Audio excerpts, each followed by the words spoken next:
is Mary Louise Cundall Boyd.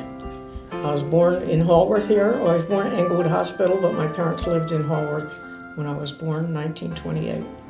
This is the sign in Haworth at Chestnut Bend when you come into Haworth from Dumont. If you drive about 2 miles or so, maybe 1.5 miles down Schralenberg Road, you're in Closter that fast. The first people that lived in Haworth were the Lenape Indians, and they came from Hackensack. They traveled high level. They never traveled down in the valley, but they traveled on the high part of the country. So they started on Schralenberg Road, and that was the first path of Schralenberg Road put there by the Indians. The first house in Haworth is on Schralenberg Road. It was built in 1779. Can you all hear me? Yeah. Oh, good. That's the way it looked back in the old days. The second house was built in 1794. It was located right across behind the pond in Haworth, back in the woods there. This is the Holbrook House. This is the railroad here. This is a path from Haworth Avenue to the house. And that's where they lived, and before the house burned down. The next house was the Dury Westervelt House. It was built in 1812, down at the end of Schralenberg Road, just as you get out of Haworth. The next house that was built in Haworth was the Almond Bray House, built in 1812. It's the one on Schralenberg Road where the house is right on the road there. The next house was the Zabriskie Christie House, built in 1812. It's down on Massachusetts Avenue, and there's a sign out in front of their house that tells about the history of it. This is the last farm in Haworth. This is the farm here. These houses are on Valley Road. This is Chestnut Bend here, and Massachusetts Avenue goes down here. And this was the farm, the last farm in Haworth. The Timtles lived there, Josephine and Walter Timple. This was the house they lived in. This is a picture of a little calf drinking its milk. These are the Timtle people out in front of their house, Mr. Timtle and Mary. This is a picture of the main street of Haworth. This is Haworth Avenue. This is Terrace Street here, and this is the sidewalk that goes up there. You can tell that they had water pumps there. Haworth became a borough in 1904. This is another picture looking the other way. This is, again, is Haworth Avenue, and this is the sidewalk. Here's a train over here, and this is the railroad station. This is one of my favorite pictures because this is the water pump, this is the school, and up here is the water tank. They took water, turned on the pump in the house here, and it filled up the water tank. It took all day Sunday to fill up the water tank. This is Tank Hill. This is the tank that they were filling up, and this is the walkway. This is a closer look up of the tank. Now, when finally the water company put water through, so that, well, before that, most people had dug wells, and then they had this tank up here, and that was gravity fed it water to the houses that hooked up to that.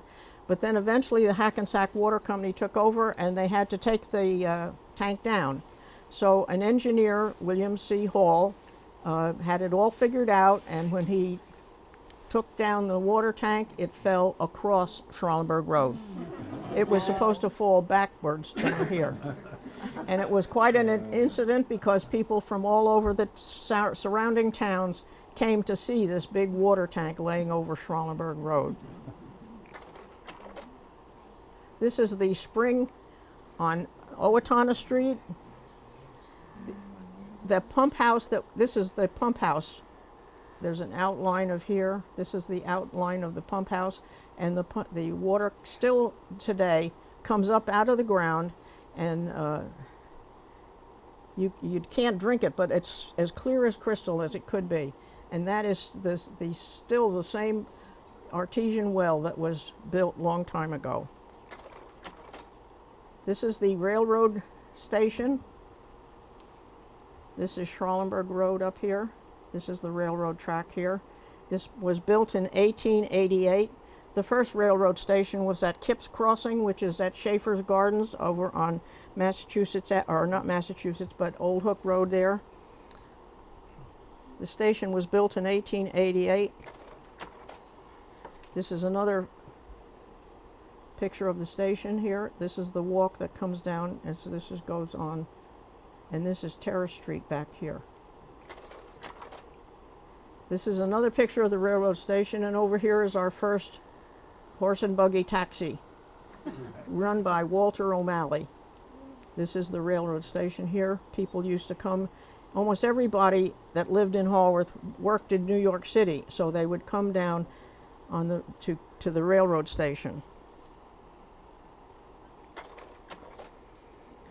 Now, the Helen Fife, the one that wrote the Haworth story, she lived up on Schralenberg Road, and she donated the property that the railroad station was built on, but she made a stipulation that if you do that, you've got to build me a wooden bridge. So when you get a train that's stuck down here, and I've got a hairdresser's appointment in Ordell, that I have to find some way to get across here, and that's going across. So she donated that, and the wooden bridge has been there all this time. This is another picture of the 2 tracks. We had 2 tracks in those days. This is the railroad station again. This is a train coming down.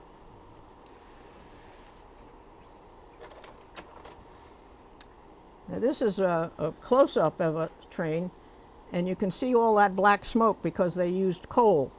And most of the men that went to the city in New York wore hats. Men all wore hats, but the women didn't wear hats. And if they didn't wear hats, to protect them, they were getting cinders out of their hair all day long at work, because all of that stuff would come down on you.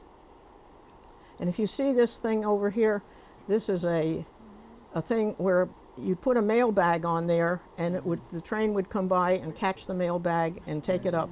If you had mailed in Haworth, when I worked at the post office, they would put that on there, and if you made something to Hackensack or Old Tappan, Harrington Park, Norwood or Northvale, they would sort the mail as the train went along, and it would be delivered that night. In 1923, we had a derailment. This is between, where is it?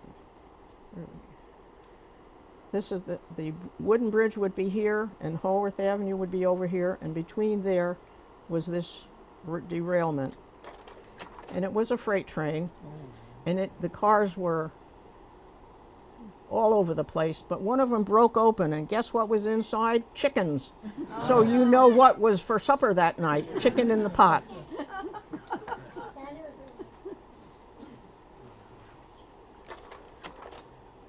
This is Tank Hill, way, way back before it was ever developed.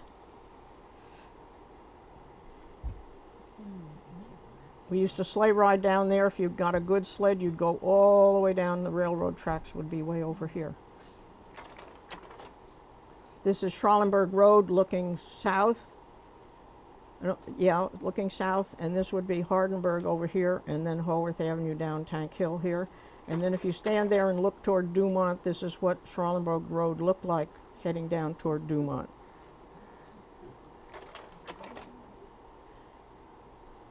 Now we had a place called Silver Lake. If you go past the hardware store and the post office in Haworth, and you go down the little hill, you come to a trail here, and there's a brook across here where you can cross. And the Conrads lived in this house way over here. But way in here was what's called Silver Lake. It was a very good sized lake. And one day, Frank Osmers was told, or asked to go downtown and buy his family a loaf of bread for supper. So he came from Schralenberg Road and came down across the shortcut, which took him past the Silver Lake here, and of course getting in there he started to drown. So Victor Detroit, who lived over on Sunset Avenue, was there. He's about 12 years old, and he jumped in Silver Lake and saved Frank Osmer's life. And Frank Osmers was so pleased. Frank Osmers Jr. is here somewhere. It's his grandfather, I think. Anyway, Frank Osmers was so grateful that he gave Victor Detroit a big pocket watch. And Victor Detroit kept that watch for such a long time. And one day I went up to visit Victor Detroit because I was brought up in that neighborhood over on Sylvan Place, and he showed me the watch that Mr. Osmers had given him. He had kept it all those years. This is White Beach's first country club. This was located, this would be Ivy Street here, this is Maple Street, and over here is Jefferson Avenue. And that's where it was located. It was started in 1910. Or 1902 is when it was started. And then eventually it was see, it would have been down here on Maple Street, and this was the 9-hole golf course, the first one that was there. And they moved the thing up to here. This is the way it is today. Now in 1933, they had a big fire at White Beaches, an electrical fire, and it happened at night, and our police station closed down at 8 o'clock at night. So who was going to tell anybody to go and fight the fire? But Dumont got in touch with Chief Menzie, and they came and put the fire out. This is our first candy and grocery store in Haworth. It's on the corner of Pleasant Street here and Hardenberg Avenue. Anita Johnson lives there right now. It was run by Mr. O'Fallon.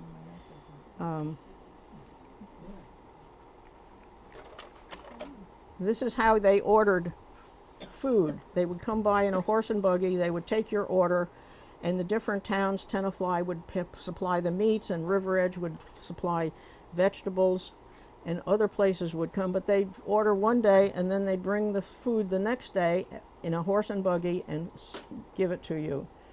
Of course, you had to pay for it.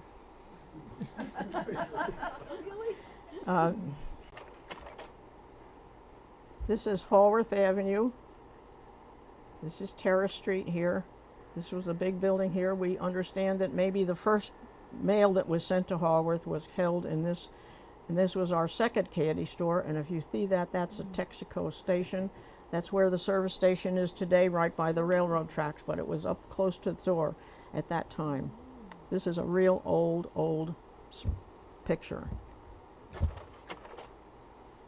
The first church in Haworth was the Congregational Church on Owatonna Street here and Haworth Avenue. It was built in 1908. And this is the parish house, and the new church building built in the parish house here was built in 1957, and the church was built in 1962. This is the Catholic Church. It was started in 1914. And this is what the Catholic Church looks like today. The third church in Haworth was the Episcopal Church over on Massachusetts Avenue, Crocker Place, over in that area. That's the church. That was built in 1957.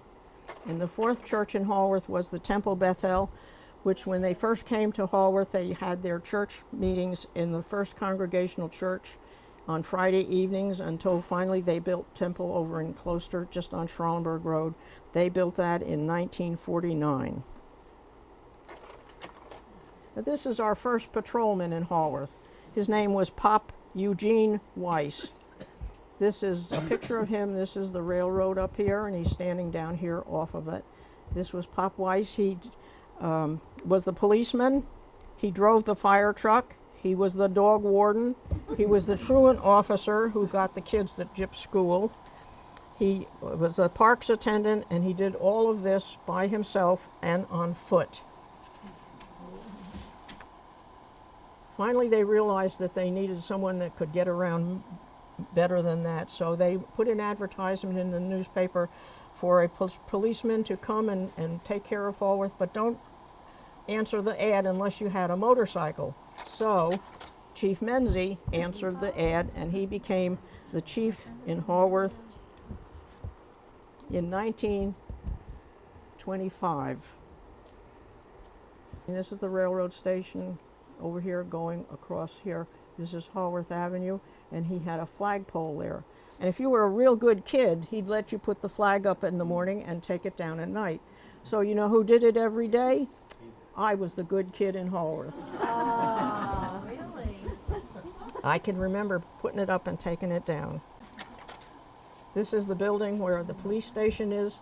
Police station was in this one, and that was the doorway that went in. This was the apartments upstairs.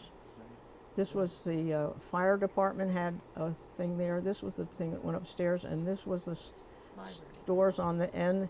This also was another place where they thought the post office was started, but nobody really knows. But anyway, this was the first building made in Haworth, 1904. I think that's what it was. Police department ready to go on a parade on Memorial Day. This was our first mayor, William T. McCulloch.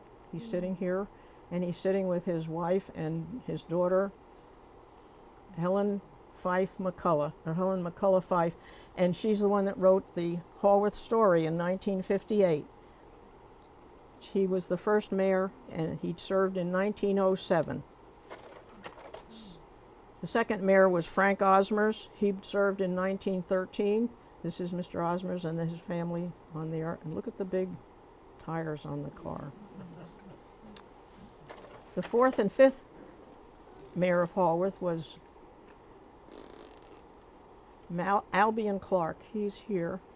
This is Frank Bullard, who was the fire chief, and this is all his council here. He served for 2 terms, 1922.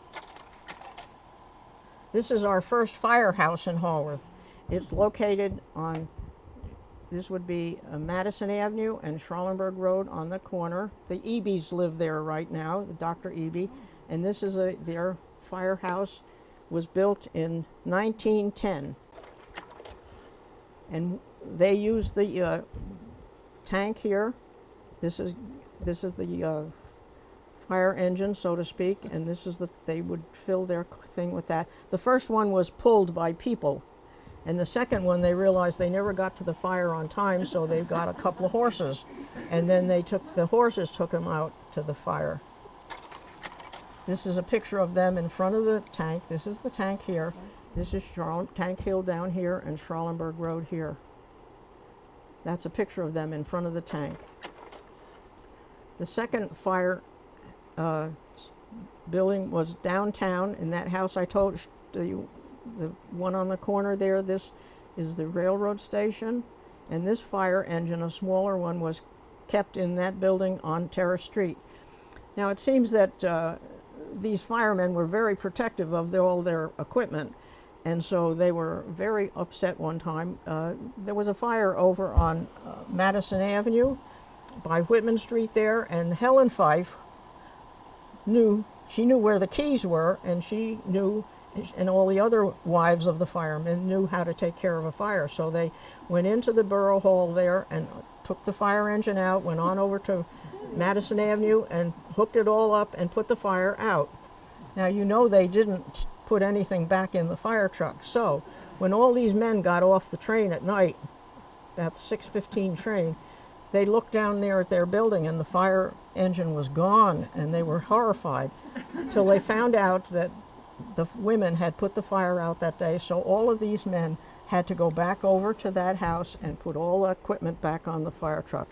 You can imagine what the conversation was around supper that night. This is a picture of the firehouse on Hardenberg Avenue, and the fire, and all the men in the fire department. They first moved to the new place on Park Street. This is Park Street on the west side of town, and this was their first firehouse on there. Now it is taken over by the ambulance corps, and it's been added onto over here, big upstairs rooms. This is a picture of the fire department in 2004 when we had our 100th anniversary. They were getting ready to go in the parade. Great looking bunch of men. Is that a woman in there? This is the ambulance corps, number 45. And these are the ladies that were in the ambulance corps way back when the ambulance people were all part of the fire department. They're the ones that went out in the ambulance. But then they broke away, the ambulance corps broke away, and now they're independent. This is our first schoolhouse. This is located on the corner of Valley Road and Haworth Avenue. Tank Hill would be here. There was a bell up in here. And this was a yellow schoolhouse. It had 4 rooms in it. It was built in 1894. However, it burned down in 1898, a big fire. So they went to school on Schralenberg Road. This is the house on Schralenberg. It's called the Grange, Grange. It's the Grange. Haverini? It's still there today, and this is where they went to school while they built the second school. This is a picture of Henry Roberts. He wrote Robert's Rules of Order and lived in Haworth, and he married the principal of the school. Her name was Isabel Hoagland. They lived over on Sunset Avenue, It was the Joel house. the old house where John Joel used to live. Those are people who knew John Joel. This is the house they lived in on Sunset Avenue here, still there today. These are just a couple of pictures of the interior of the school. People had their papers up on the wall. And this is the first graduating class from Haworth with the principal. Yeah, this is the principal of the school and the boys and girls in the first class. What year was it in there, do you know?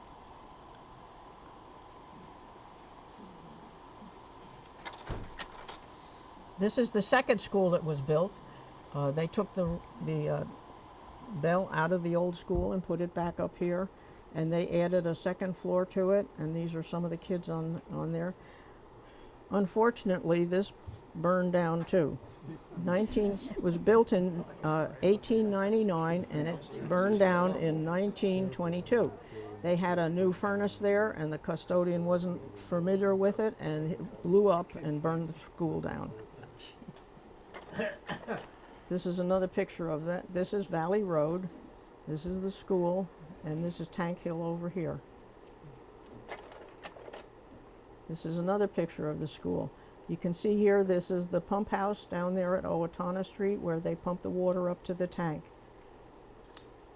Then they had a flagpole here and the kids out in front. There's a couple of more pictures of the kids in school. Notice the desks that they used. This is the entire school, or partially the entire school. This is Mr. Dixon was the principal of the school, and these were all the children in the school. So after that school burned, they decided they needed a school made of brick. So they had a referendum in 1923, and it was approved by 6 votes. So this is the school that's there today. This again would be going up Tank Hill. This is a kindergarten here, 1st, 2nd grade, 3rd, 4th, and so on. I went to school here, started kindergarten in this room here, and graduated here, and we had our school picture taken right on this corner here with the principal. This is a Halloween picture. This is located in what's now the library in the new school. This was the stage that we graduated in. This is me over here. This is my brother here. Great time to get dressed up for Halloween. We're very fortunate that we have 4 brooks in Haworth. This one is located at the end of Sunset Avenue, goes into the woods, and when it goes back through here, if you go down to the end of Sunset Avenue and you turn right and you go in toward the Haworth Golf Club, you'll notice there's a big lake there. It's called McGee's Pond, and this went right into McGee's Pond and into the reservoir. The second one is on White Beaches.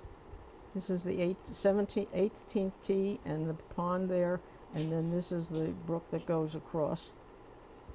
I lived close enough there that we used to catch pollywogs and maybe a garter snake and frogs, and we just had great fun and did a lot of ice skating over here on the pond.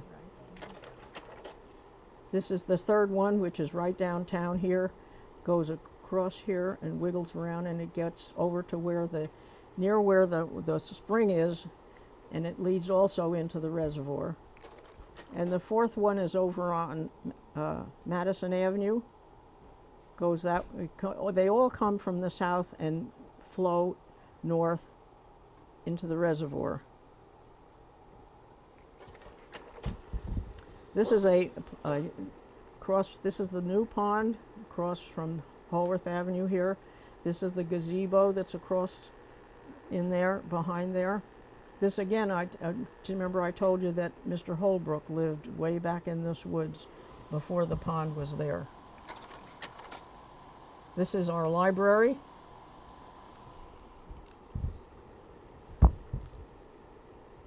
I'll have to tell you a little information about the library.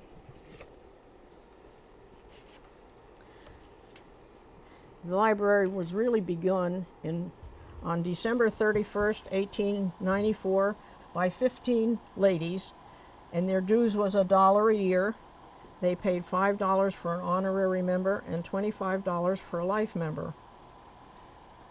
First librarian was Carolyn Rainier.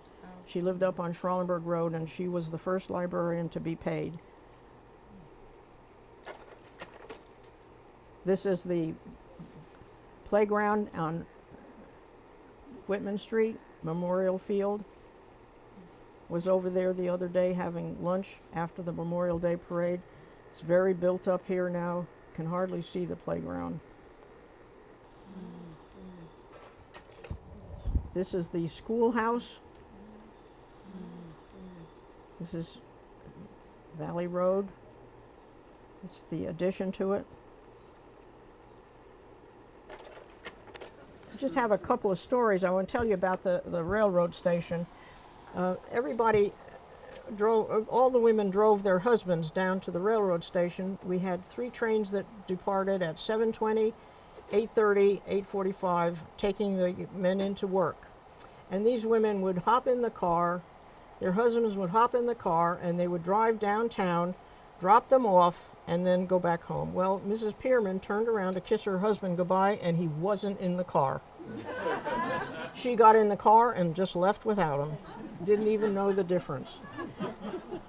We had a couple of people who used to come in the post office when I worked there, the 7:20 train. They dropped them off, and they didn't think anybody would see them, so they're in their bathrobe with their curlers on, and they just had to mail that letter that day. So they came into the post office and did that. According to the railroad also, there was a family named Rudisill, and Mr. Rudisill also went to work every Sunday or every day on the train, and he would be late all the time. Mr. Rudisill was never on time, and so he would start out from his house up on Harland Avenue and walk down to the station, and he came down with a plate of scrambled eggs, and he would eat the scrambled eggs while he was walking down to the railroad station. When he got to Harvey's shack, Harvey was a man who held a stop sign up to keep people. We didn't have gates at that time, so he had this stop sign, and he was in this little shed there where they had a thing for him, and Mr. Rudisill would put his dish behind Harvey's shack. Now, when Laura Rudisill came home at lunchtime, guess what she did? Picked up the dish and carried it back home. Okay, and now I have another story about Chief Menzie. This was just after World War II stopped, and up in Orangeburg, there was a place called Camp Shanks, and that's where they kept all of the prisoners that were being held after World War II. And some man saw three men sleeping over where the Valley Q Company is, where Surbeck Place is right now. And so Chief Menzie went over there, and they were sound asleep. He woke them up with his gun and walked them back down Valley Road, Haworth Avenue, to the police station. And on the way, he passed the Cato station. On the way, past their house right there across from the church. And Mrs. Cato was out there getting ready to go to church, and when she saw Chief with this gun holding three men as prisoners, she passed out. I keep in touch with her daughter, Susie.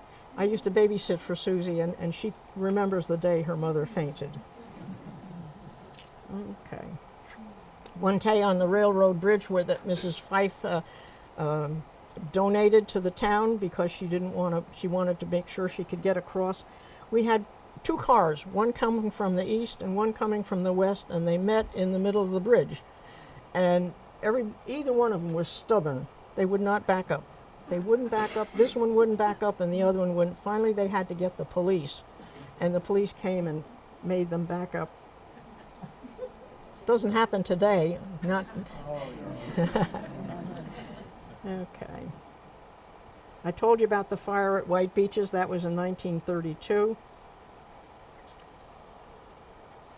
Oh yes, in the post office. Oh, good old post office. The old post office, it's a building now where Steinmetz Agency was, and there's a real estate place there, and up above are apartments. And the post office was built that building was built in 1914. And when I worked in the post office, it was 1948. I worked part-time in the post office. I opened the post office at 7:30 in the morning, and we had three mails that came in, one at 8:30, one at 1:20 in the afternoon, and another one at 6:15 at night. So I opened up the building at 7:30, and back behind the mailboxes was a little alleyway-like where you went to the bathroom, but in that area there was the safe, which held all this money and the stamps and everything. And so I had to open that up, and today I know the combination was 40, 80, 50, 95. I never forgot that. Although one time I did forget something at the post office.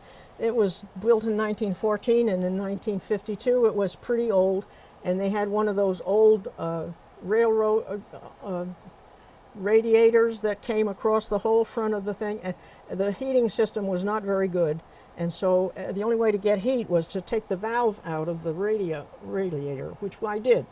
One night it was pretty cold, and I took it out. I came to work at 4:30 in the afternoon and closed up at night at 6:30, so that was my time, 7:30 to 9:30, and then 4:30 to 6:30. And that night when I went home, I forgot to put the valve back in the radio. And you know, I got to work the next morning at 7:30, and the place was all full of water and steam and everything, and all the stamps were curled. Anyway, I never did that a second time, but that was quite a time.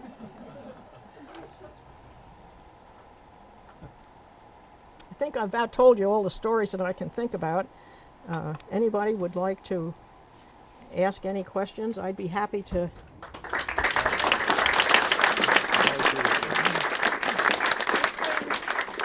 I should tell you a story about Emil Collier, the plumber. Oh, yeah. He was our plumber, and he would get up in the middle of the night and come fix your house, no matter what day. Sundays, any day he'd come.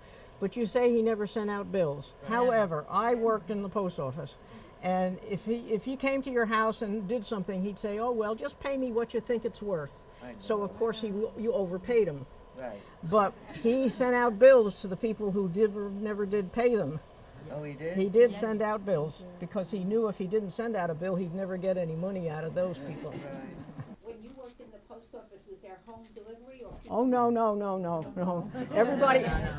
Everybody had to come down to the post office to get their mail. And we had Toby sitting in front. And Tell Toby, about Toby. Toby, yeah. Toby was a blind man, lived over on Chestnut Street. And he would walk all the way down from Chestnut Street, down Tank Hill, and be in front of the station whenever the trains would come in. And people would give him money to take care of him. And when he paid his bills, Eleanor Stewart, who worked in the post office, would write out the checks, postal checks to pay his bills.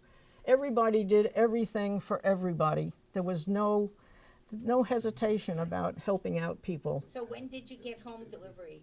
When did About 19, well, they moved the post office from that building in 1914, and they moved it up the street to where I think, Mini Mart, it's south of Mini Mart, and that was when a family over on Prospect Avenue wanted delivery, so they persisted, and about 1957, I think, is when that started.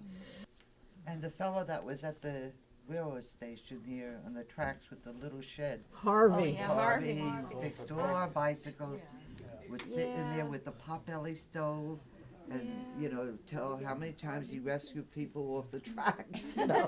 But he had the hardest time because he had this sign that had stop on it like the kid. And he'd go out and he knew it would ring a bell in his shack. He'd know the train was coming, so he'd go out and he'd stand right in the middle of the intersection there with the stand. And people would stop, and then the train would go by, and then they'd all start to go again. Well, he knew there was another train coming the other direction because we had two tracks, and he had to practically stand in front of a car to keep them from crossing over with this other train coming. Harvey was a great man. While I think about it, we have 4 books that were written. This Haworth story was written by Helen McCulloch Fife. If this book was written in 1958, this book was written for the 50th anniversary of Haworth in 1954. This book was written in 1979 for the 75th anniversary of Haworth. And this book was written by me in the 100th anniversary. And there's a terrific picture of Harvey in here. He came from Kentucky, and he looked just like he was come from Kentucky. Whatever that is. These 4 books are in the library if you wanted to come and look at them. This one is the 100th anniversary. Is just full of pictures. The whole book is full of pictures. All the history that I said today is in this book. Yeah, Kathy. We have a family history story. Don't know if it's true, but we always told it was. My father grew up in Haworth, and that second fire of the school, my father's cousin, they all lived together in town, and recovered the bell and gave it to Sacred Heart Church, and I think that's the bell in the church. The bell from the school now. is in the belfry at the Sacred Heart Church. Yeah. I hope they ring it. You know, They do. You do ring it? It's Yeah. great, yeah. They kept their horses over on Schralenberg Road, over by where the high school is now, and they would march their horses down across Tank Hill all the way over to Ordell. The polo field was in Ordell, but it was at the end of Sunset Avenue, and we used to go over there and watch them play polo. And then if you were really smart or something, they would let you walk the horses. So we all walked the horses all over every day. They'd bring in these hot horses just sweating and everything, and we'd walk them back. Then when the polo was over, they would march them back over to the high school area where they kept them. The old Borough Hall was part of that building where is the pharmacy now, Denise and Bill's Pharmacy. And we used to go in there on a hot day, and it would be cool in there, and they had a great big table, you know. Oh, yeah.